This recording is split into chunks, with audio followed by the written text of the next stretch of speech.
Kembali lagi di NTV Sportcast. Yolanda, siapa nama dari U17 yang cukup memikat?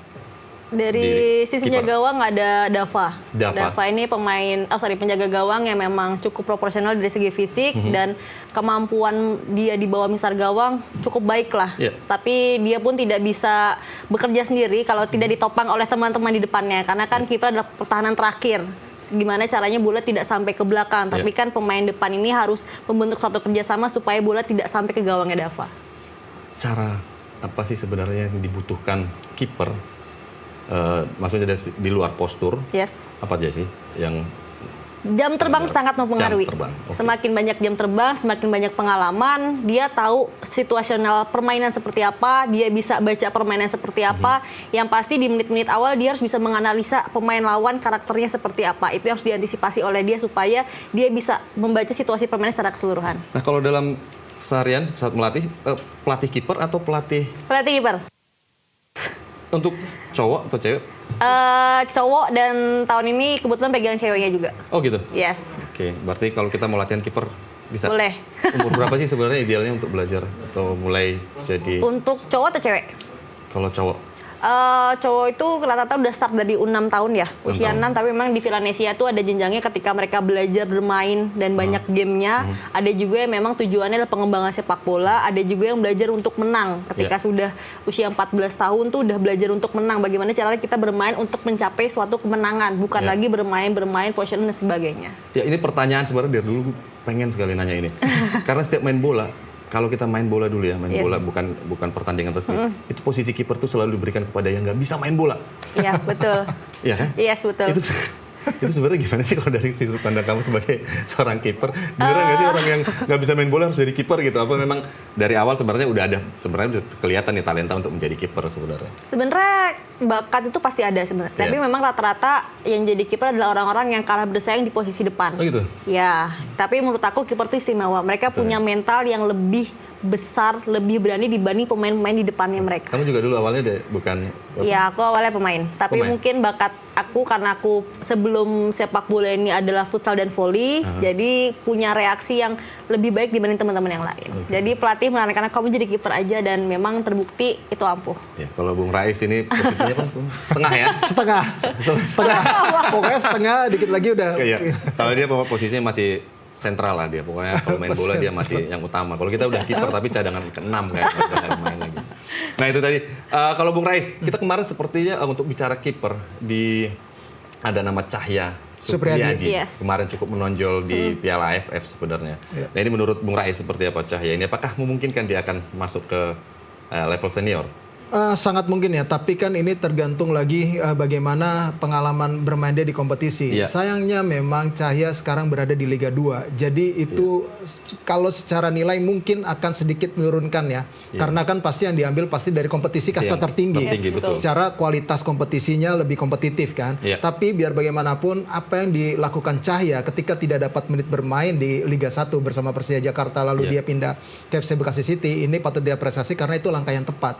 Dia dapat menit bermain dan dia masih terpantau sama Kutsin, jadi dia adalah salah satu kiper masa depan sebenarnya. Dia masih muda, perjalanan dia masih panjang, dan dia masih punya kesempatan nanti di timnas U23 akan menjadi andalan. Di situ bisa membuktikan dan nantinya mungkin dia akan dilirik untuk menjadi pilihan utama ketika direkrut, bukan hanya sekedar sebagai pelengkap, sebagai pelapis. Ini kan yang penting bagi kiper-kiper muda ya, karena tidak banyak klub yang berani untuk memainkan kiper muda.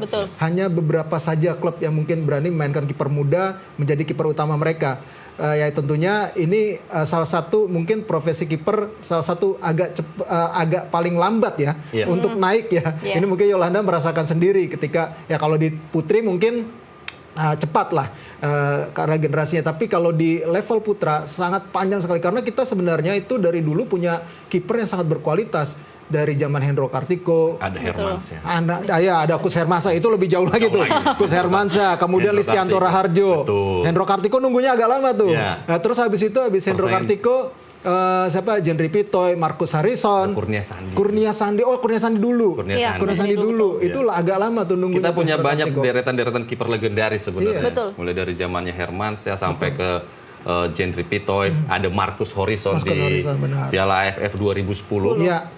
Dan Kurnia Mega dong. Kurnia Mega yang 2010 iya. ya benar. Enggak 2010. Kurnia Mega atau Marcus? Oh, Marcus. Betul. Nah, berbicara kiper-kiper usia muda, banyak yang pakai kiper usia muda sebenarnya di Liga PNM Liga Nusantara. Banyak sekali yang pakai kiper usia muda. Ya, pemirsa Nusantara TV, kita juga menyiarkan atau menayangkan pertandingan PNM Liga Nusantara. Jangan lewatkan pertandingan-pertandingan seru di PNM Liga Nusantara. Dan kepada Yolanda Cahya Supriyadi, catatanmu. Wah, dia keren sih. Aku appreciate banget dia berani keluar dari zona nyaman. Jadi dalam artian, ya gue di tim besar, tapi daripada gue tidak bermain, tidak dapat kesempatan bermain, orang mana tahu gue ada di situ, lebih baik gue keluar dan gue bisa jadi number one di tim itu. Ya, jadi peluang ke senior menurutmu? Ada kan? Terbuka besar. Terbuka besar ya? Iya, karena menit bermain dia banyak di klubnya, dia punya jam terbangnya juga banyak, itu akan mempengaruhi performa dia di kemudian hari. Ya, kita akan berbicara mengenai timnas senior, tapi sebelumnya kita coba prediksi singkat dulu nih soal U17 nanti di Piala Asia. Menurut Bung Rais, kita akan berada di mana nantinya kira-kira? Apakah resolusi 2025 untuk mencapai semifinal juga ya? Tidak, kalau U17 8 besar. 8 besar. Iya, 8 besar. Jadi agak lebih mudah mungkin ya. Tapi kita masih ngeliat nanti hasil drawing juga tanggal 23 Januari nanti. Betul. Kita berada di pot 4 ya, pasti akan bertemu dengan tim-tim yang juga kuat. Tapi yang pasti kesempatan lebih besar karena hanya tinggal berada di posisi 2 besar grup, kita sudah lolos Piala Dunia. Dan ingat, ini U17 mulai tahun ini sudah setiap 1 tahun sekali. Oh tidak? Iya, sepanjang 5 tahun. Jadi tuan rumah pertamanya Qatar. Jadi memang FIFA mulai 2025 ini menerapkan U17 itu setahun sekali. Makanya jumlah pesertanya lebih banyak. Hampir ya mungkin seperti Piala Dunia kan 2026 sudah lebih banyak ya pesertanya gitu loh. Jadi memang U17 ini dicoba sama FIFA tiap tahun ya karena mungkin FIFA melihat kalau 4 tahun sekali agak sedikit jauh karena regenerasi sepak bola sekarang sangat cepat sekali. Betul sekali. Makanya cepat. FIFA menyelenggarakan U17 ini setiap tahun dan kita berharap tahun ini kita tetap bisa lolos ke Piala Dunia, jadi 2 tahun berturut-turut kita ada di Piala Dunia. Dan kali ini lewat jalur prestasi. Betul. Bukannya lu tuan rumah dong. Iya, betul. Lewat jalur prestasi. Baik, kita akan membahas soal timnas senior. Kita tahu bahwa timnas senior juga akan melakoni laga krusial juga. Ada 4 pertandingan lagi untuk putaran ketiga ya, kualifikasi Piala Dunia 2026. Yang pertama tentu saja akan berhadapan dengan Australia. Pertama akan berhadapan dengan Australia. Nah, sebelum itu, Yolanda, bagaimana melihat perjalanan timnas senior sejauh ini di kualifikasi Piala Dunia tentu saja? Terlepas dari dukungan yang luar biasa, timnas kita sebenarnya punya progres yang bagus.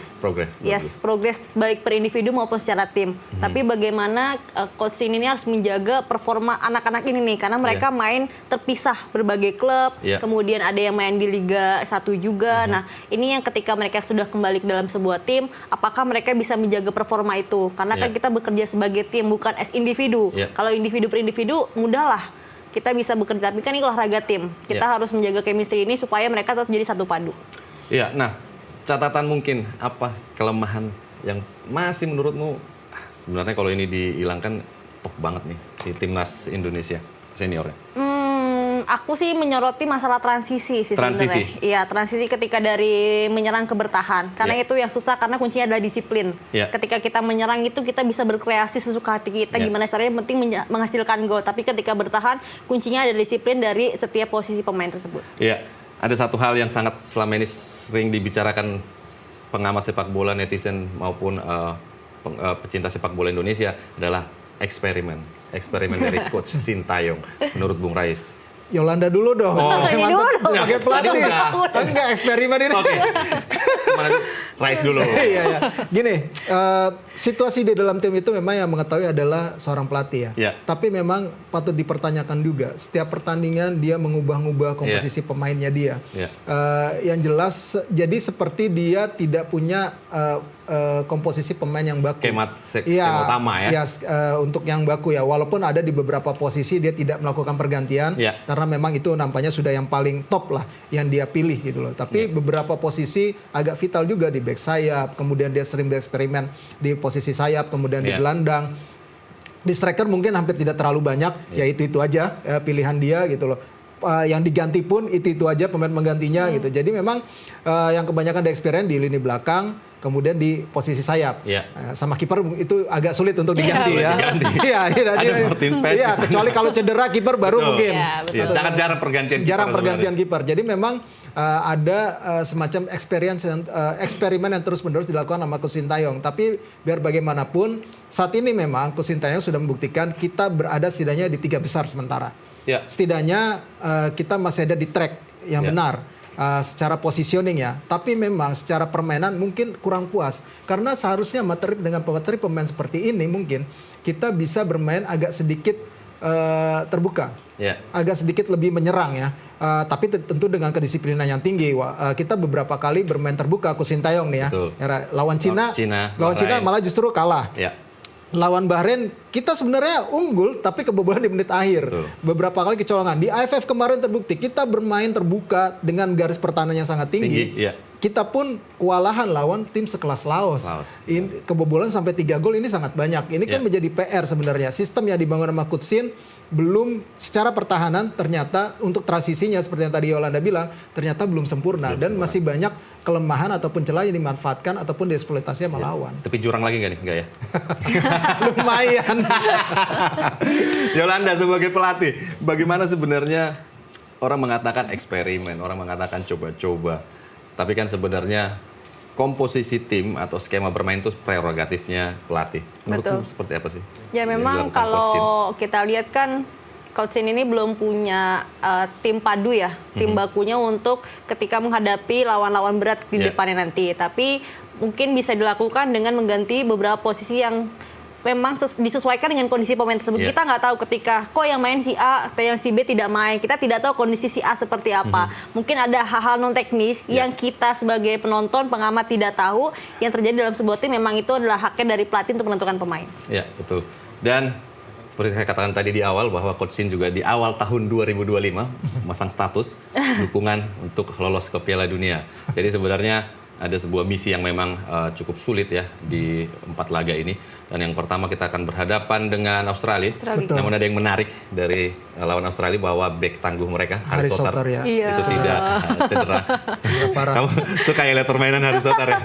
Terlepas dia lawan Indonesia, tapi permainannya cukup baik waktu di laga pertama, di GBK. Dia bermain dengan postur yang sangat tinggi, dia bisa menjelajah kemana-mana, dan itu memang cukup merepotkan Indonesia. Nah ini seperti apa, Bung Rais? Apakah ini bisa dimanfaatkan nantinya? Iya, ada keberuntungan di situ ya, karena ada 2 bek ya, bukan hanya Sotar, ada Sirkati, bek Parma, yang juga mengalami cedera. Dan ini tentunya menjadi sebuah keuntungan bagi kita sebenarnya. Jadi agak sedikit berkurang, tapi kan Australia gitu loh. Mereka punya pelapis yang agak lumayan juga dan berkompetisi di level tinggi ya, entah nanti di Eropa ataupun memang di Asia gitu. Tapi memang sejauh ini kalau melihat dari komposisi yang ada, harusnya kita punya peluang, punya kans setidaknya mencuri poin lagi di Australia.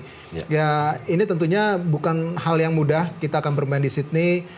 Para pemain ini akan bermain, saya nggak tahu ya, Januari itu di sana sudah panas, sudah mulai agak lumayan bersahabat atau tidak cuacanya untuk terutama pemain kita yang di Eropa. Ya pastinya. Dan perjalanan cukup jauh. Iya, perjalanan juga sangat jauh. Sebentar, tahan dulu komentarnya karena dari tadi udah ada yang minta break nih. Kita akan kembali lagi. Jangan kemana-mana.